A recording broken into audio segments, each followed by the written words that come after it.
was scarce over there, so, and it was kids that couldn't eat. Yes. So I guess it goes back to that they didn't have access to the necessary food that we had, so they get their body weight back up and get them to eat, and they had to feed them little grains. Yeah, because the body can't take it, it's not used to it. It's not used to it, you know, and the same thing in dealing with dieting and things of that nature. Once you stop eating a certain amount of food, a certain type of food, your body goes through a change. And it can't, you know, it's not used to it. So that's why, you know, when people go through diets, some of them can't take it because they have eaten something for so long, they got to go right back. Because their bodies is so used to that type of food, you know what I'm saying? You know, it's an addiction, right? So habit, it's done by choice. That's right. The person with the habit can choose to stop. It will subsequently, excuse me, stop successfully if they want to. Yes. The psychology and physical component is not an issue as it is with an addiction. Yes. Addiction. That's correct. That's right. So this tells us that, brother, we have a choice in this life. And when we're dealing with the mental illness and we're dealing with the depression, when we deal with men and the suicide things that Robin Williams and all men that go through these stages each and every day of their lives, is that whatever you do in life, you have a choice. Now, I understand where there are men that are not being heard or they want help, but they can't get the help. So what happens is their choice of choosing or making that choice, they don't have a choice anymore because now they've been pushed up against the wall because now they know nobody's going to listen to them, so they turn to the addiction. Wow. You see what I'm saying? So yes, we have a choice, but if you don't have the support by you to help you go through those stages in life, then it's going to push you up against the wall, and then you're going to go to the things that you don't want to do because you feel nobody cares. And we as men, we need to feel what? Appreciated. There it is. We want to feel appreciated from the female as well as the male, because if another man in your life could be a mentor, if that mentor appreciates you and tells you, man, I love you, you're doing a great job, that means more to you than what your girlfriend says. What your girlfriend says or your wife may say is good, but when you hear from when another man affirms you as being a man, how does that make you feel? Put a good smile on you. Yes, sir. Yes, sir. You straighten your jacket. Yes, sir. That's right. Exactly right. Exactly. So I said, we talked about a broadcast and go, and the thing is, when there's unity of man, and the enemy knows that we as men make big impacts in our lives. Yes, absolutely. And I guess it corresponds with the Mike Brown case. I was upset as far as to how police been treating coaching our people. Yes. But God took me out of my flesh and he said, dig deeper. He said, go deeper. And the thing that he gave me, the word that he gave me was that it's the enemy using both groups of people or different people to keep them confused. That's right. So they won't come together on one accord. What so means no necessary. That's right. And it's because the enemy know when men come together, we make a big impact. Right. And it goes back what you just said. So another man to another man that you probably that makes a big impact versus your girlfriend or your wife. It does. Yeah. Very much so. Very much so. All right, let's go down to what is a stigma, brother, because this is where we're going to get into. Now we're going to deal with, we're going to go get back into the mental health illness part. We're going to deal with some issues dealing with the mental health on what we as men go through, depression, some other things. But we want to go to the stigma because I think that's very important, is because we as men are afraid to get labeled. Now, if we a player and got many women, we good. If we a ball player, we play sports, we're good. But when it comes to anything else, we don't want to have that label, all right? Stigma. Yes. 3 out of 4 people with a mental illness, 3 out of 4 people with mental illness report that they have experienced stigma. Yes. Stigma is a mark of disgrace that sets a person apart. When a person is labeled by their illness, they are seen as a part of a stereotyped group. Yes.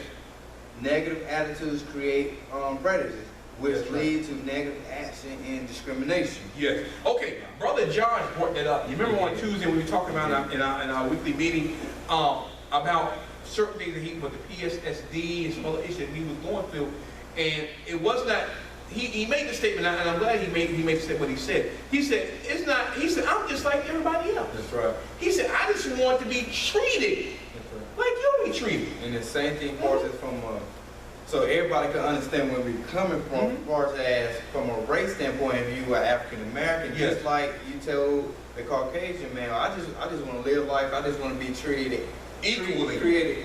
Treated equally. That's right. And just like women. Yes. Just like women, how you all fight for equal pay gap. This is the same thing. Same thing. Mental health. There you go. And I'm glad you said that, brother. It's a very powerful statement. And when either side, women, African American, and we get put stigmas on us or labels on us, far as you as a woman, well, we're not going to treat you equal. And we talked about this, and we talked about the feminism thing in our broadcast. We ain't going to get back into that. But back to what Brother Dwight said, is that none of us want to have labels put on us, because that feels that we are being put in shackles and that we're not good enough. We're not good enough. We're all good enough to do certain things if we work hard towards that goal. But when society puts that stigma on us, that puts a lasting impression on us and makes us feel that we're less than. Right. And then when that happens and we're not strong enough, then we can seep down into a depression mode, because we feel nobody cares and nobody says, well, I can't do that, and your mother wasn't nothing, your father wasn't nothing, you're going to be just like they are. Yeah, exactly. Okay? That's stigma. That's that label. You're going to be, there's stereotype. It's a discrimination. But we feel that we can't do, so some of us, if we get in those certain situations, we back off and then we go down, and sometimes we don't never come back up. That's powerful, man. Right. Stigma brings experiencing feelings of shame, blame, hopelessness, distress, misrepresentation in the media, reluctance to seek and or accept necessary help. That's right. So it creates you. I think we already touched it on these areas, as far as the stigma, which can leave a lasting impact from a negative standpoint of a person, just because they characteristics, or just because they may be diagnosed with something that society makes it seem like that is dangerous, or this group of people dangerous from people who's not diagnosed. Okay, let me ask you a question. When it goes back, because you can speak from this area of your life, when it came down to the gang and being part of the gang and being labeled, because you were we do as society put a label on gang members. How, if you can look back to those years, to our, I know it wasn't too long ago, I know you're still young. When you look back to those times in your life as being a younger man or a teenager, to now being a young man, and what you feel society did to you or said about you or how they thought, how can you correlate those things? Or how do you feel when you look back then and now? What did you learn on the stigmas that they put on gang members, and now that you're at a different point in your life, how can you, how can I say? You want me to speak from the understanding that I have now to go back? Yes, absolutely. So, absolutely. From the understanding that I have now, to go back with my understanding, as far as when I was in the street, and then some of the stigmas was that they, as far as some of the stigmas, they were gang members and things, as far as dangerous, not gonna be nobody. It's, it can be anything, drug head, not good, as far as what's the other thing that because they always used it for fathers. Yes. They are no good. It just always just being degraded. Yes. Being put down upon. Yes. Wasn't seen for who we are, or as a person, or why we might be in that position. They just focus on, well, he ain't no good, he in the street, he don't have no plan, he don't care about his education, he just gonna be a hood rat, that's all he gonna be, he a street boy, let him run the street. Don't let him mess up your life. So stuff like that. How did it make you feel when you heard those things? Well, then, I'm gonna hit 2 points. Back then, I paid attention to it, but I let it brush off my shoulder because the lack of the understanding that I have now. But now that I had the understanding that I had now, upset, pissed off, and things like that, it's like, wow. And it's only because God brought me to understanding, then coming into this organization, just touched my eyes, and it goes back what he said, taking those skeleton off my eyes, that so I can see the bigger thing. And I seen how judgmental a society can be for just gang members as a whole. So they look at gang members as people who just really truly bringing down the community, no good, not good for nothing. But they don't understand the pain. They don't understand the experience. And so now I think that's why when a young lady put that picture up, that's why so many people could contest to what I wrote. Woo! I like that, Brother Dwight. All right, let's go down. How can we challenge stigma? The way that we can challenge stigma is that we all have a role in creating a mental health community. That's right. Wow. Absolutely. To support recovery, social inclusive, and reduce discrimination. And it goes back to what we talked about prior. And I wish Josh was here because Josh, I know. Josh can relate to this because he's going through this. He's going through it. Yes. So I can improvise in this. Visualize it or with larger standpoints of the, because I haven't been through it as far as has been diagnosed as far as through the state line. Yes. But the thing, it goes back to I'm gonna hit 2 points because I don't know who are watching so they understand where I'm coming from. Like racism. If you stop it, you be able to see people progress. You see it build business growth. The same thing with the mental health. People always say people has been diagnosed with mental health illness. You probably see them, you probably want to walk away because you feel like that they're dangerous, or society says stay away from them. They're dangerous, they're unstable mentally, they might lash out at any moment. But at the same time, that's just an issue that they just lacking in certain areas where you not, but understand you weak in some areas where you just not being diagnosed with. And so the thing is, once you reduce discrimination and bring the awareness of, you see that people with mental illness, they are cool people. They are. Just like you and me. You can't get along. You probably get along with mental illness versus the person who's not dying. That's right. Absolutely. With Josh, even though he's mental illness, it seems like that he's not. I know. Only if you join it.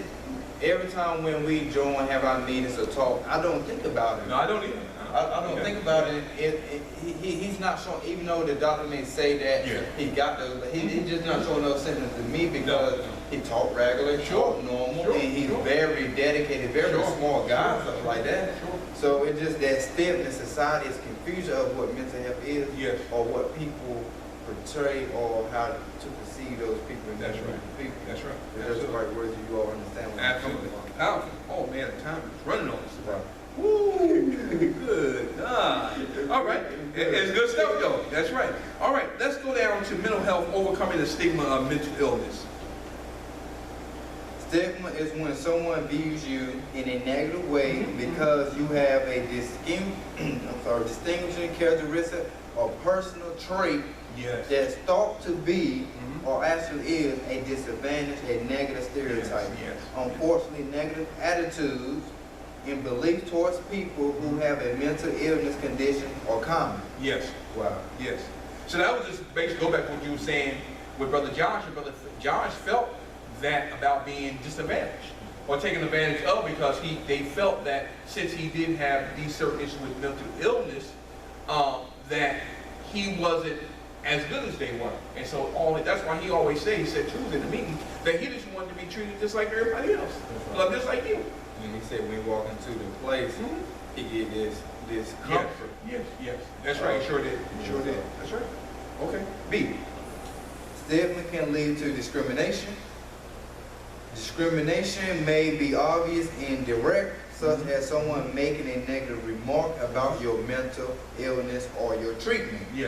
Or it may be unintentional or subtle, such as someone avoiding you because the person assumes you could be unstable, violent, or dangerous due to your mental health condition. You may even judge yourself.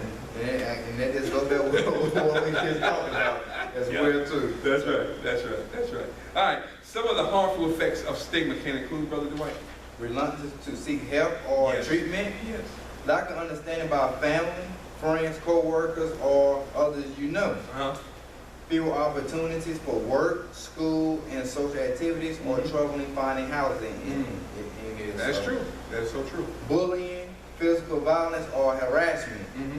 Health insurance that doesn't adequately cover your mental illness treatment. The belief that you will never be able to succeed at certain challenges, or that you can't improve your situation. Yes. Wow.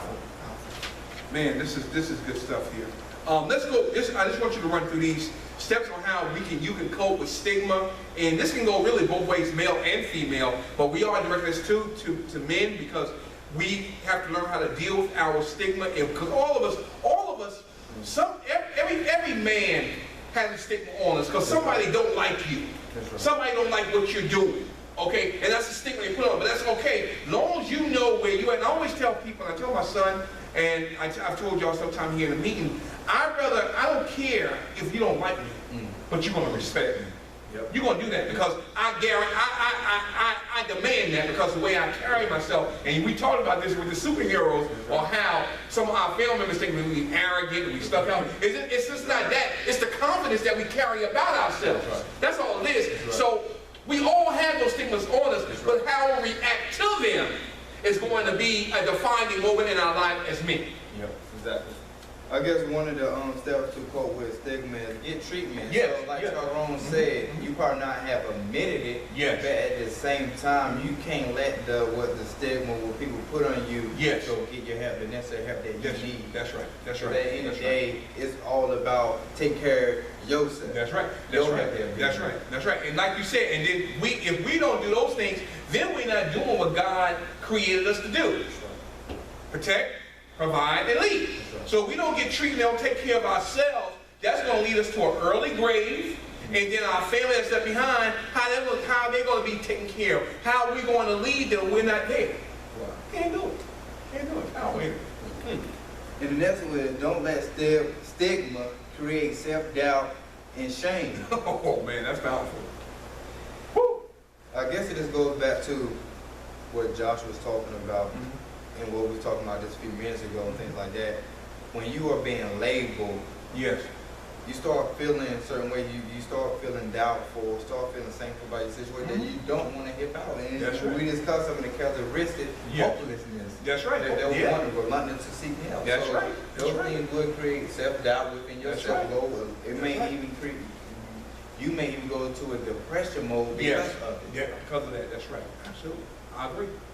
Don't isolate yourself. Oh, that's a big one for us. And they were saying you have a mental illness, don't isolate yourself. That's right. The more you isolate yourself, the more that you can be able to drown yourself in your thoughts. There you go. And that's dangerous, because once we get alone and we're not around nobody, that's where the enemy works the most. When you're alone and you're in your mind, he can take over if you're not careful. And then once he gets control of that, you're done. Because he's going to destroy you. He'll tell you to go jump off a fence or jump off a building or go step in front of a train or bus or whatever. You'll do that because you no longer have control of your mind. And I guess that's why the Bible tells us that whatsoever a man thinking, so it is he. That's right. That's right. Awesome. That's right. Don't equate yourself. Don't equate yourself with your illness. That's right. So the thing is, don't say, I am schizophrenic, say I have a schizophrenia. That's right. So basically what they're saying, that's right. Don't say that you are the illness. Just say you have the illness. That's right. And that's a big difference. I'm glad you said that's a big difference. When you say you may have it, but don't say, don't equate saying that's who you are. That's not who you are. You just have that disease, but don't let that disease take over you. That's what I'm saying. Exactly. Oh, man. Join a support group. Yes. Everybody knows, of course, with a mental illness, or if you have not been diagnosed and you think you might not sure, it's always good to join a support group. Just because we live in a society that has so much double standard that you would lose yourself for who you are and may even commit suicide just because society is so heavy about this and that, and you don't have that support group, people motivating you like this type of stuff. you'll be lost in your own way. That's right. That's right. So when I'm not sure, I know I lean on Tyrone. That's right.